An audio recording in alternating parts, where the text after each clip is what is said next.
What's the matter? You look so different without your glasses. That's yeah, I can barely see. No.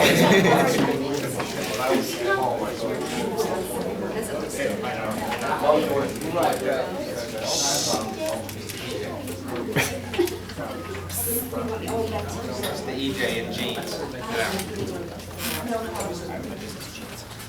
Jeans business casual? Yeah. Oh, yeah? It's laundry day. All of them, the whole stack. What are you doing? Good afternoon. How was summer going? How's your summer? Pretty good. What'd you shoot? No. I was a member, yeah. But you're all dying to get back to school, right? Yes. I am. I want to go back. I'm ready to go. 324 students, you betcha. You betcha. 112 freshmen, you got it. We're ready. Good number, 324. I like that. Okay, we have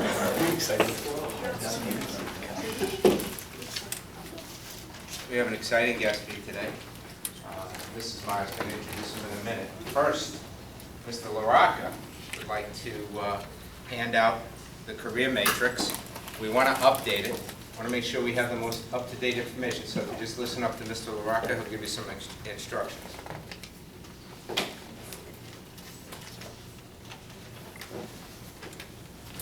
Good afternoon. Good afternoon. This career matrix helps the operating committee to give us guidance as to which speakers we're going to bring in and everything. So it's important that we keep this up to date.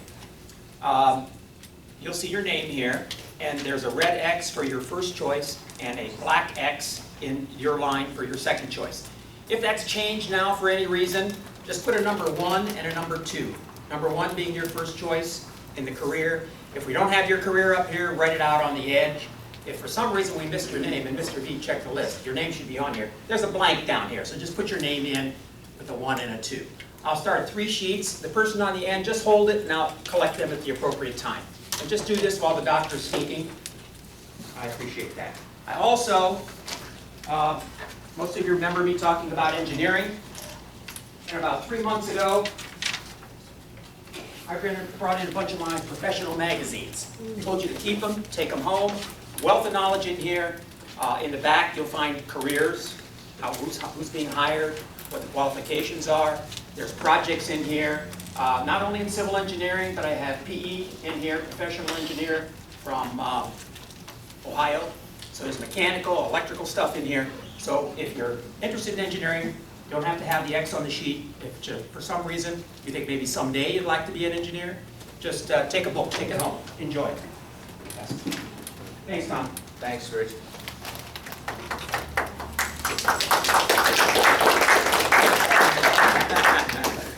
Well done. I'd like to spend about 5-7 minutes on a reflection from the last seminar. If you remember, we had Mr. Jim Sage. He has just recently joined the operating committee. He is the Chief Information Officer at Akron University, or Mr. Bruce, did he find a new position? That close. That close, okay. So for right now, he's the Chief Information Officer at Akron University. So, what did you find most interesting about Mr. Sage, his career path, what he had to say? Anybody? Haley. I like his point at how you technically need an education now to not hit the glass ceiling, especially the master's degree with employment. I think that shifting from the no college education to the bachelor's to now the master's is becoming the sought-out degree. Yeah. I think that there is a cost-benefit analysis that Mrs. Myers or some of us could probably help in determining to go on for a master's for certain career paths. If you have to go now, if it's a necessity, if you can wait, do it while you work, if you can, obviously if you can find an employer who'll pay for your continuing education, that's absolutely the best that you can do. So When the time is appropriate, and that should be when you're ready to graduate from undergrad and you're still connected to the camp program, we can have those discussions and point you in the right direction. Who else? Who else wants to comment on, yes? I liked how he proved all the stereotypes about IT careers wrong, how it's not just like a guy thing, and there's like a lot more careers than you think in it. Right, I did like that. Yeah, it was like, you saw that slide. IT, it's a male thing. No, not, right? He said not, and it is not. What else? Anybody else? Look at your notes. Hopefully you took notes, or look at his bio. Look at Mr. Sage's bio. I do have extra bios, by the way, for Mr. Sage, if you didn't get them.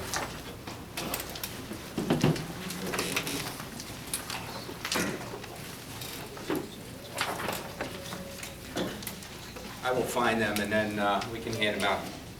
Anything else? What about his offer that if you want IT, if IT interested you, and you're looking for a career and/or a job, he is the man that you need to talk to. I mean, that was pretty cool.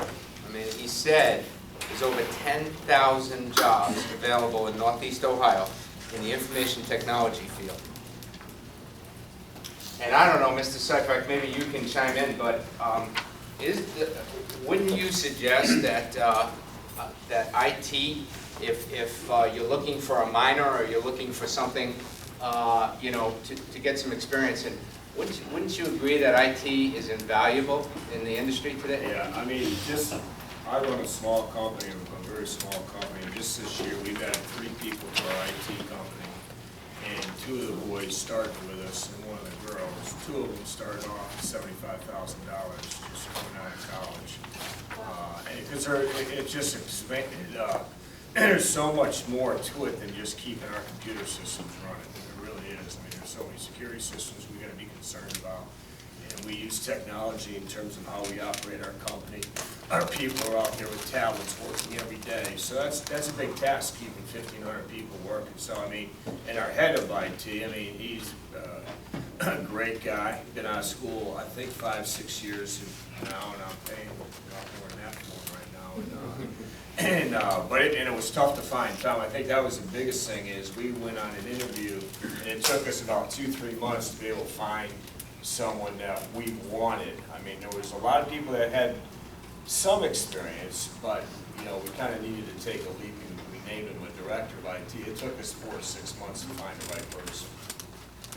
You would think that with a wide open field, it would be a lot easier, but and with that many job openings, it would be a natural. But some people, you know, think that sitting in front of a computer all day is what it's all about. Plus the whole notion that it's a male-dominated field. I would highly recommend that you take a look at it. And those people that run IT in companies, they are making major decisions on the future of companies and what they're going to do with their information technology. So, and that's not going to stop. It'll never stop in IT. IT is a great career path for the long term. So take a look at it. Hey, Tom, Yes, if I can add another comment. I don't know if anybody's been reading the papers probably the last 3-4 weeks, probably since the last meeting in June. I mean, Google and all those companies came out with the percentage of people that work for them. You know, it's a dominated white male, you know, the Asian, the female, the blacks have not been part of the employee workup. They're getting a lot of heat to be able to, you know, improve upon that. And now they're trying to really reach into the high schools to get these people to start developing, become writers of code and programmers and things like that. So they're, in fact, one article, I think it was in USA or Wall Street, one of them was, you know, their summer camps are setting up for high school students right now to like put the hooks in them right now to pursue that type of career. So, I mean, I think it's a fast career. You know, we thought maybe there'd be a glut at this point in life, but there's not. There's no question about it. Yes, great point. Yeah, Yes, I want to add that I mentioned it the last time after he spoke, medical informatics is huge. I'm sure Dr. Holbrook would probably agree that medical informatics is such, and it's growing so quickly, that it's still new. You can have a career in a hospital doing that. And I'm not just talking being with the insurance companies, because they have their own IT people too. But medical informatics in terms of research, a lot of other things that are going on at the hospital is huge.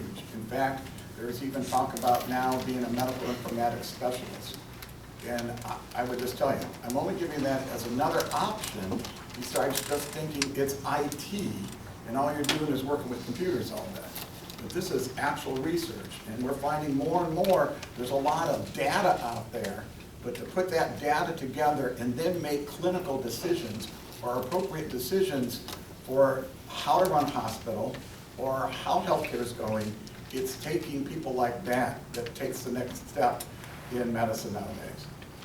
That's a great point. So, when we pass out the sheets again, and by the way, how many of you are interested in healthcare? Bill, raise your hand. Hi. Raise them high so Dr. Holbrook can see. Okay, we have a very a majority of students. Certainly, if you're doing medical and you want a minor in information, I think that would be absolutely fantastic. Gives you a safety net. You're going through sophomore, junior year. You're like, oh boy, medical is really tougher than I thought. And you've got a minor in IT. Gives you something to fall back on. Okay? So we'll hand those sheets out again. I want you really to think about that. Okay, with that, Mrs. Myers is going to come up and introduce our guest speaker. It's my pleasure to introduce my very good friend, Dr. Thomas Olbrich, and he's going to share with us his journey from high school student to a pulmonologist with the world-renowned Cleveland Clinic. So I will let Tom take you through his journey, and so Dr. Thomas Olbrich.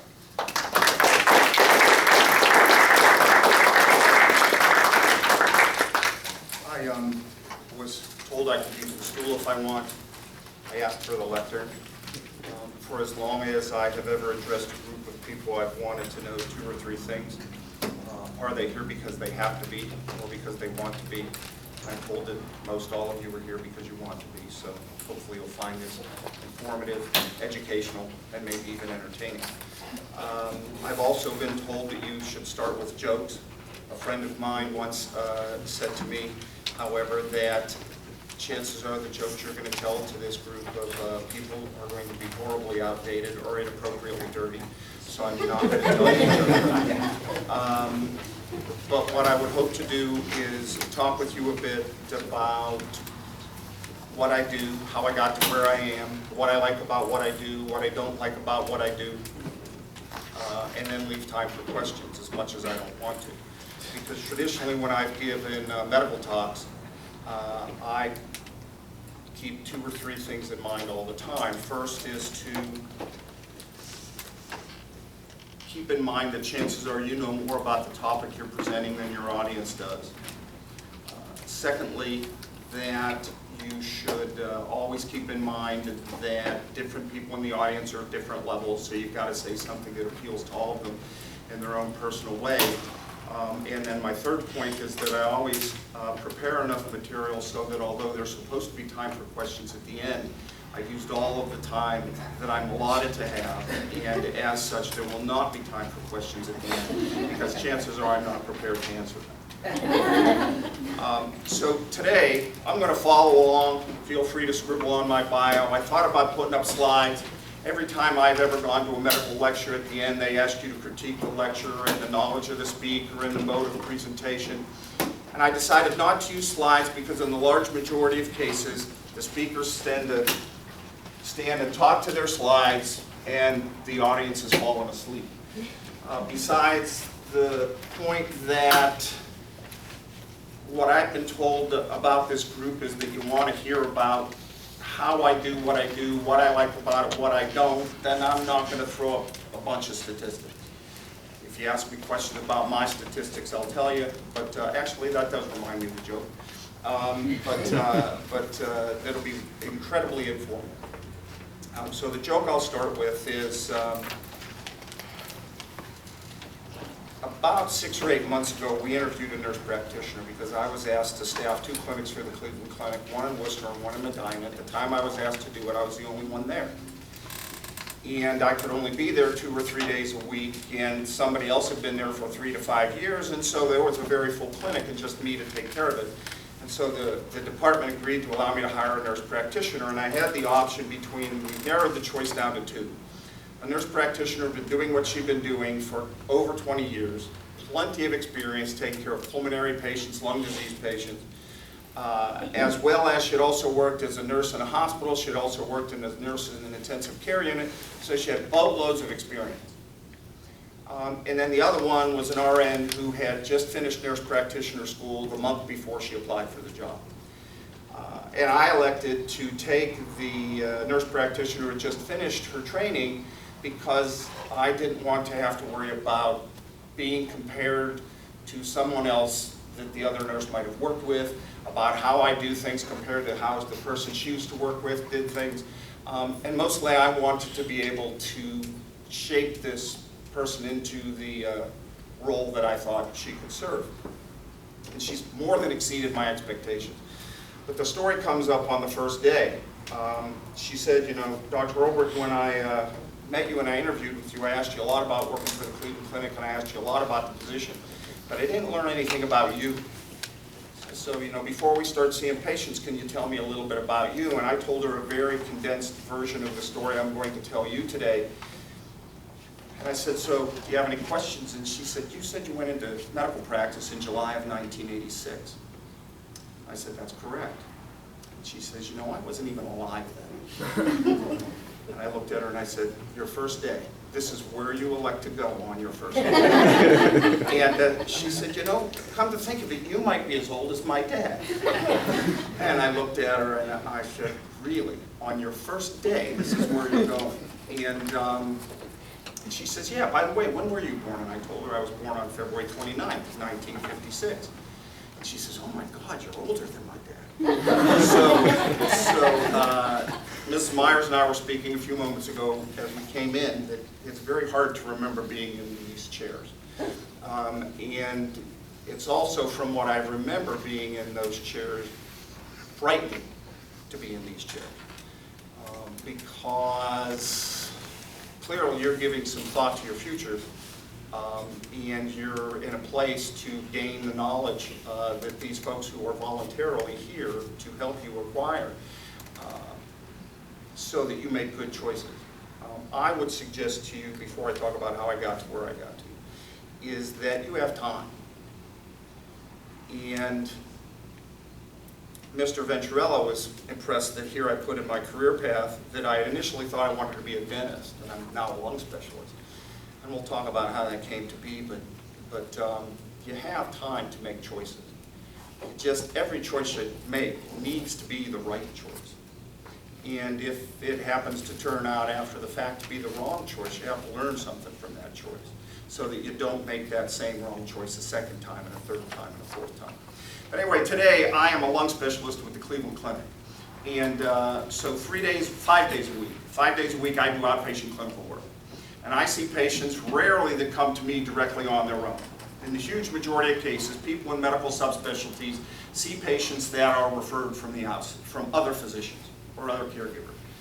And so it's not common for me to see the common cold, then a bloody nose, then diabetes, then high blood pressure.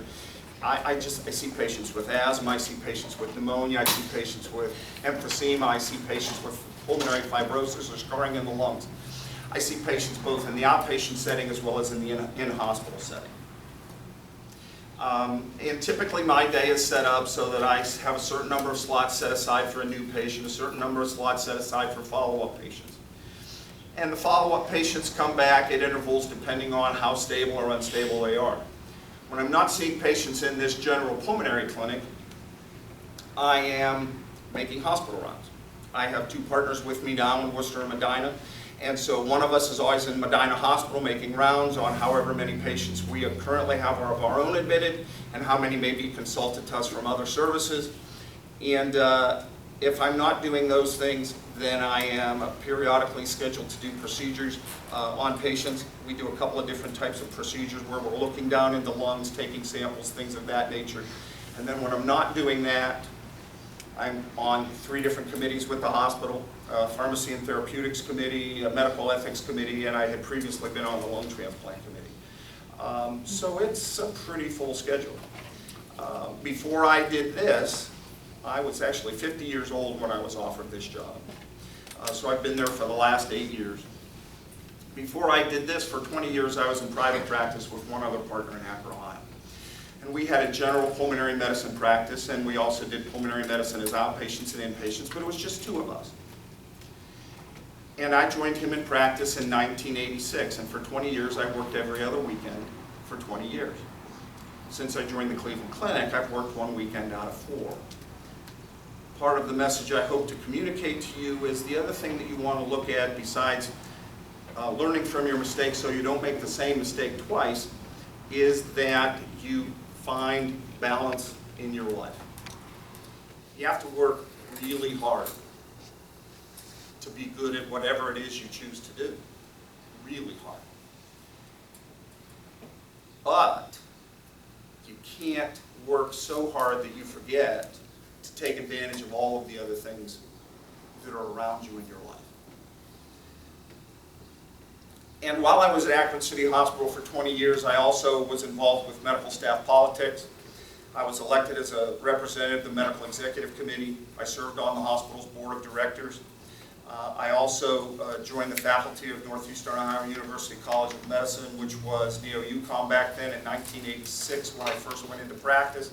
And by the time I left in 2006, I was the director of the Division of Pulmonary and Critical Care Medicine. And I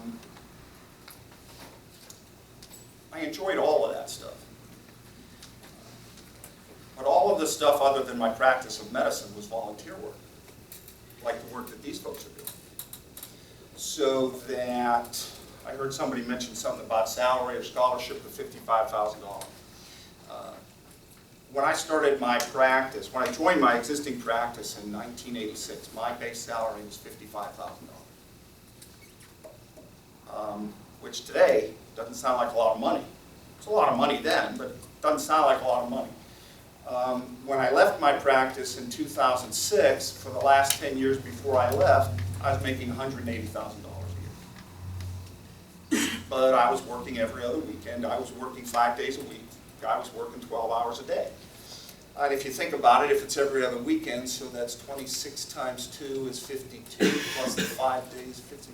I was working over 300 days a year to make $180,000.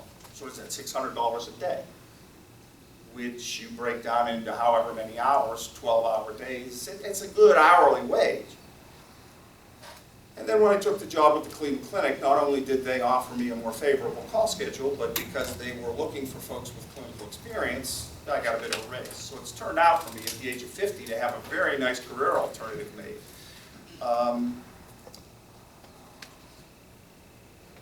But you don't always get that chance. So the other point about not making the same mistake twice is you pick a career path and you want to dedicate yourself to it. But you want to keep your eyes open for possibilities and opportunities all the time. Now, so I graduated from Youngstown Ursuline High School in 1974. I was 13th out of a class of 333 students. I went to John Carroll University because it was far enough away from home that I didn't have to live with my parents, brother, and sister, but it was close enough to home that if I had a crisis, I could get home. And I will suggest to you one of the things that my former spouse disliked most about me was that when I would talk about my years, I would always say that my 4 years at John Carroll University were the best 4 years of my life. Because it was exactly that. It was an opportunity to be away from home, but be close enough to home if I needed it. It was an opportunity to learn how to learn. I mean, in high school, you're probably, if you're here, pretty bright students. And probably if you're pretty bright students, this test-taking stuff comes pretty naturally to you. But when you get to college, the level of expectation changes. And when that level of expectation changes, you've got to figure out how to learn. You're not just studying for tests, you're learning how to learn. So that although I majored in science, I could have majored in biology or chemistry or physics or whatever, and choosing a medical career, yeah, you want to get as much science exposure as you can. All of my most interesting courses were non-science courses. Film study courses, we watched Alfred Hitchcock movies, we watched Michael Ritchie movies, and you don't remember any of them. Those were way before you. And we talked about the movies for an hour to an hour and a half afterwards with the lecturer. A modern novel class, an American history class taught by a Jesuit priest, who rather than given specific history facts, would bring out the history facts as he told little vignettes. During the Civil War, when he's talking about slavery, he tracked a family of slaves from the Deep South up along the Underground Railroad till their freedom in the North. When he talked about the start of World War II, he talked about a family on the Lusitania that was sunk and led to America's involvement in World War I. So that it was those kinds of things that I remember.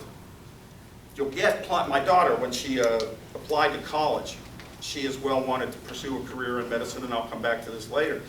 But she says, what do you think I should major in? And I says, major in anything other than science. And she said, why? And I said, because I don't know anything other than science. And all of the most interesting people that I know in my medical career and in my circle of friends and family are people who know other things. And in fact, probably even more so today than when I was applying to medical schools are looking for diversity. The community is looking for diversity. And so my son graduated from Georgetown with a degree in health system administration. And his GPA was 3.8. And he applied to 10 medical schools. And he wasn't even invited for an interview.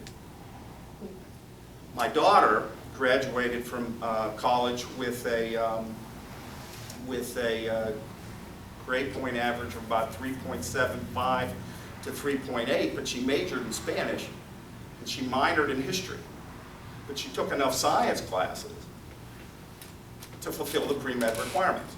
And so she's now starting her 4th year of medical school at Case, and my son is in his 1st year of physical medicine and rehabilitation training in Loyola in Chicago. But again, pick a career path, stay open for opportunities, but don't narrow your focus too early. So when I graduated from John Carroll in 1978, the day before I graduated, I had applied to 11 medical schools. I had received rejection letters from 10 of the 11. And the day before my graduation, I got a phone call. I was out in the yard butchering a lilac shrub that my parents had in the backyard, and I heard the phone ringing, and of course, you didn't have it in your pocket. You didn't even have a cordless phone. It was hanging on the wall in the kitchen. And so I ran into the house. We had indoor plumbing then, but we had phones hanging on the wall in the kitchen. They had dials, though. They didn't have buttons. And I picked up the phone all breathless, and the other end of the phone, is this Thomas Olbrecht? I said, it is. It says, this is the Ohio State University College of Medicine column. And I said, yes. He says, you've made an application to us, didn't you? I said, yes. He says, we just wanted to call to let you know that we have a spot for you in our July class. Which was maybe one of the happiest days of my life. And so I called my parents, and I called my girlfriend, and I finished butchering the lilac shrub, and then we had a celebration that evening. In Ohio State from 1978 to 1981, I was fortunate enough, I got married after I graduated from high school, but within about a month of starting college. And when I started medical school at Ohio State, tuition was $555 a quarter. So a year of medical school cost about $2,200 when I started in 1978. My wife worked, and we found a very nice place to live that was owned by a fellow who was a postman. And I told him, you know, I'm a student, my wife's a teacher. He writes at the bottom of his rent, or at the bottom of our lease, I'll keep this rent at $250 a month for the entire time that you're a student. And, you know, I find out that people that are living in houses around us are paying $850 to $900 a month for rent, so we got pretty lucky. So I didn't have to borrow any money to go to medical school. My wife paid my medical school expenses. And by the time I finished all my training, and I was getting student loans for anywhere from 0% to 3% interest, When I graduated from medical school, I probably had no more than about $25,000 worth of debt.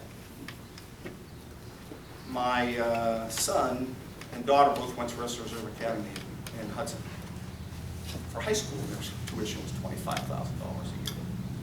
So that Ursuline High School, when I started Ursuline High School, was $200 a year. It's now about $2,500 a year. So I